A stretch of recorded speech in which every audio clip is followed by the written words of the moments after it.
Necesitaríamos horas, muchas horas de programa para poner las mentiras, las contradicciones, las ligerezas, los tropiezos del ex subsecretario de Salud, Hugo López-Gatell, el encargado de la gestión, del manejo, del desastroso manejo de la pandemia, esa pandemia que dejó en México más de 800,000 personas fallecidas. Luis Miguel González, ¿cómo estás? Encantado, buenas noches. Muy buenas noches, Jorge Fernández Menéndez. Jorge, ¿cómo estás? Luis Miguel, Alicia, un placer. Muy buenas noches, Alicia. Muy buenas Alicia, noches, ¿cómo te va? buenas noches, Manuel. Muy buenas noches, 800,000 personas muertas, de esas muertes 300,000 pudieron haberse evitado y es inevitable, Luis Miguel, no recordar todo lo que se dijo, la manera en la que se manoseó la pandemia y esta serie de decisiones, de recomendaciones, de desinformación que tarde a tarde, porque ustedes se acordarán, había conferencias todas las tardes, se emitían, vaya, para quien en algún momento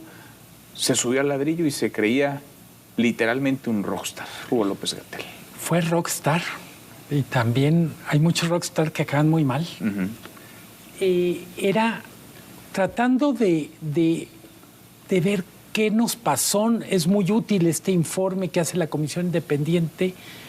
Hubo problemas en la forma que se tomó decisiones, hubo problemas en la manera en que se comunicó, hubo problemas serios en la manera en que se asignaron recursos y uno trata de recordar qué estábamos haciendo en ese momento los medios y uno dice, ¿cómo es que frente a tanta barbaridad no hubiéramos hecho nada?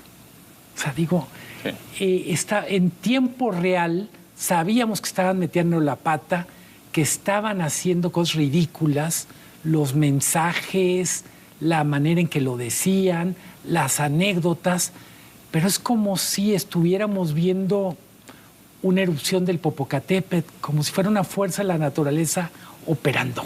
Ahora, recuerdo, porque ahora la justificación de muchos que defienden la gestión de López-Gatell es que la pandemia sorprendió a todo el mundo y que nadie estaba preparado para esto. Un poco tratando de justificar, pero México tuvo la película por adelantado. Ustedes se acordarán que vimos con anticipación lo que ocurría en China, lo que sucedía en Europa y en los números, en los datos duros, México está peor, mucho peor que la inmensa mayoría de los países del mundo, Alicia. Eso es absolutamente cierto, porque el número de personas que murieron en exceso, creo que lo que saca en estas conclusiones la Comisión Independiente, es muy superior a el que muestran países de América Latina e inclusive algunos de Sudáfrica. O sea, África, nosotros nos ponemos o nos colocamos en el lugar número 124 de atención de la pandemia, de muertes en exceso, de población joven que murió, de entre personal 25, médico, pero,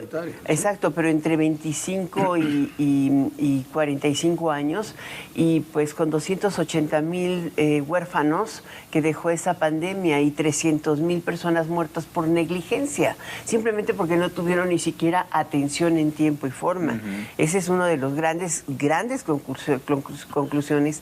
Y ¿sabes qué es lo más molesto? Que se pretenda que es por el entorno electoral que se da a conocer esto. En realidad, el próximo 9 de mayo se cumple un año de que se dio por terminada la pandemia. Y el gobierno no ha hecho ninguna evaluación clara de qué hizo mal, qué hizo bien, de qué manera puedes corregir, y hoy por hoy el sistema de salud sigue igual de quebrado que como estaba antes de la pandemia, porque ya estaba bastante mal, y durante la pandemia realmente se quedó atrás, y hoy tenemos todo el sistema de prevención de la salud deshecho, producto también de que no se atendió durante la pandemia el resto de las enfermedades. Y ¿cómo es posible que tengas hoy sarampión en México? ¿O cómo es posible que tengamos tuberculosis? ¿O cómo es posible que sigan muertes de Zika? O sea, el sistema de salud ya estaba mal antes de la pandemia. Esa es una de las conclusiones. Y se agravó con la pandemia. Se agravó, y las muertes, ahí están, lo decías, pero el personal de salud. El sistema de salud estaba mal, pero tenía aspectos que funcionaban, hay que decirlo. El sistema de vacunación funcionaba. Muy bien. El sistema, el Seguro Popular con sus limitaciones funcionaba.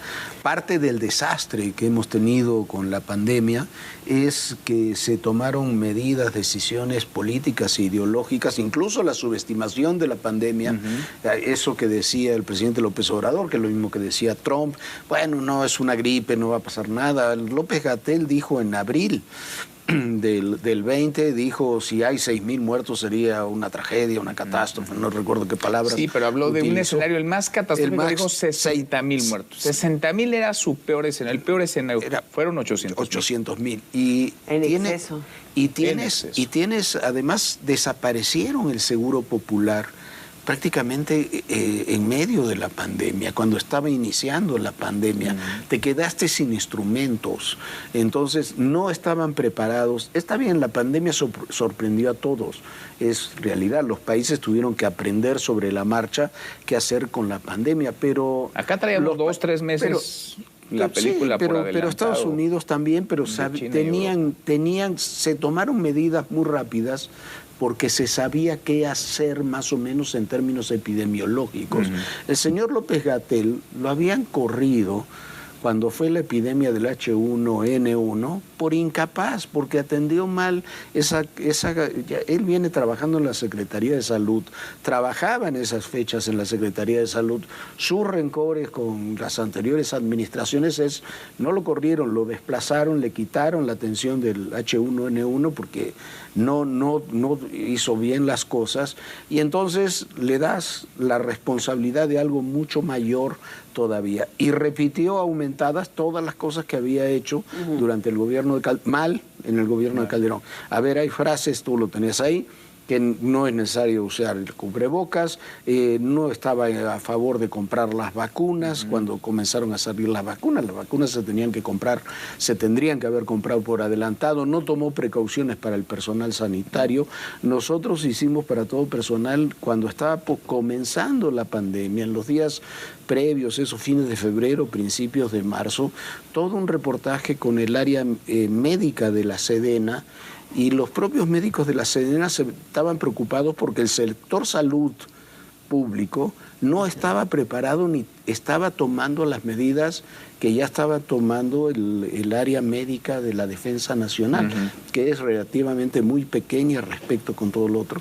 Yo creo que hay cosas que sorprenden, siempre hay eventos que sorprenden, pero aquí hay responsabilidades políticas, administrativas, no sabemos cuánto se gastó en la pandemia, no sabemos a dónde fue a parar el dinero, eso Luis Miguel y Alicia lo conocen mucho mejor que nosotros, pero no se invirtió un peso, que eso es parte de los daños de la pandemia, en proteger a empresas, a trabajadores, en invertir en cosas para darle un sostén a la sociedad. En escuelas, a ver, las escuelas estuvieron cerradas. ¿Cuánto tiempo no hubo para que las escuelas se acondicionaran y pudieran volver? A mí no se me olvida, y creo que a ninguno de nosotros, que México fue uno de los países que tuvo sus escuelas cerradas durante más tiempo, con el daño que eso implica en términos, sí, académicos, educativos, pero de socialización, de anormalidad en la vida de los niños, de las niñas, por tocar un rubro. Pero vimos desde el inicio de la pandemia el personal de la salud en las calles pidiendo lo mínimo, lo indispensable para trabajar, rogando por vacunas.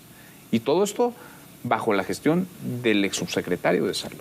Yo todavía ahorita me pregunto cómo es que dejamos que un personaje tan incompetente tuviera tanto poder para tomar tantas decisiones que afectaran a tanta gente. Hablamos mucho del escándalo que es Segalmex, pero probablemente a la hora de hacer la historia del sexenio dejamos que en la peor crisis de salud pública una persona que no estaba calificada tomara decisiones que afectaron a millones de personas. Es verdad lo que dices tú, no solo hay que hablar de las personas que murieron, hay que hablar de muchísima gente que fue afectada porque eran enfermos crónicos, porque tenían vulnerabilidades por el tema de salud mental.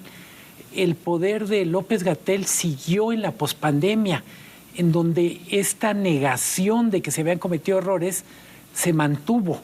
Entonces yo diría, ¿de verdad somos tan tontos como país para dejar que un incompetente tome tantas decisiones y no podemos ni meter las manos. Un incompetente que además mintió o habló con ligereza o se equivocó todas las anteriores. Yo me acuerdo que, le puso fecha de fin a la pandemia en la Ciudad de México. Él dijo, para julio del 2020 se acabó la pandemia en la Ciudad de México, como si se pudiera poner fecha de término, fecha de caducidad. Aplanaba la curva. ¿Qué les gusta? ¿2, 3 veces por semana? Sí. Una sola cosa, mencionaba Jorge Fernández el tema de Trump, pero en Estados Unidos había un contrapeso científico que era el doctor Fauci. Claro. En México teníamos un presidente que quería tener una narrativa, vamos a decir, cómoda políticamente, y en vez de tener un contrapeso, teníamos un porrista. A ver, tenemos la frase del presidente, ¿no?, de que le cayó como anillo al dedo la pandemia. Yo pensé decir la de no mentir. No bueno, no mentir, la de y del detente. Y el detente. Y el detente, ¿no? Aquí hay un tema también, creo que es relevante. Yo decía que el sistema de salud estaba trastocado antes de la pandemia porque justamente al inicio de la administración se tomó la decisión de concentrar todo el gasto de salud en la Oficialía Mayor, ¿no?, de Hacienda, y desde ahí empezaron a controlar las compras de medicamentos, la asignación a hospitales, a eliminar el Seguro Popular de Salud.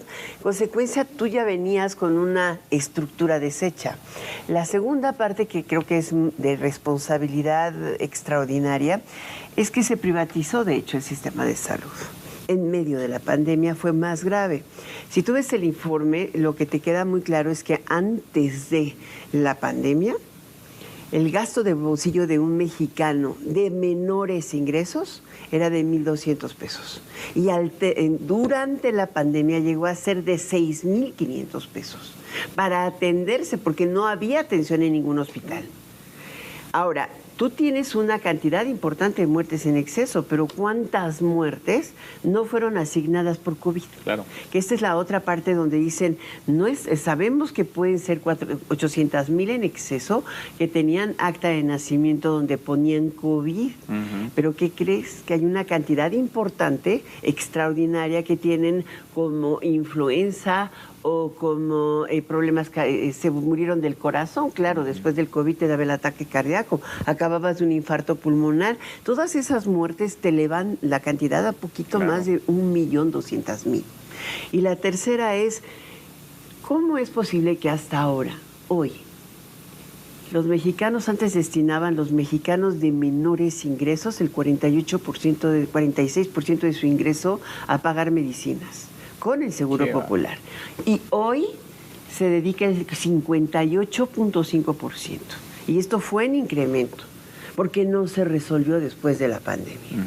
Entonces, al final de cuentas, hoy tiene una gran deuda con la población, pero no con la que podía pagar el servicio de salud privado, sino con la gente que se quedó sin servicios de salud pública. Porque además no había. Él dijo, recuerdo bien, en algún momento que no iba a haber necesidad de reconvertir hospitales para tratar COVID, cuando después la realidad lo aterrizó y debieron reconvertirse decenas de hospitales. Eran insuficientes las camas, no quería aplicar pruebas de detección, no quería las vacunas. En fin, si nos detenemos rubro por rubro, el asunto es que el personaje, pues ahí sigue. Es más, lo acaban de recontratar en el gobierno federal. Era la experiencia, incluso la negación de la experiencia internacional y de lo que se estaba haciendo internacionalmente.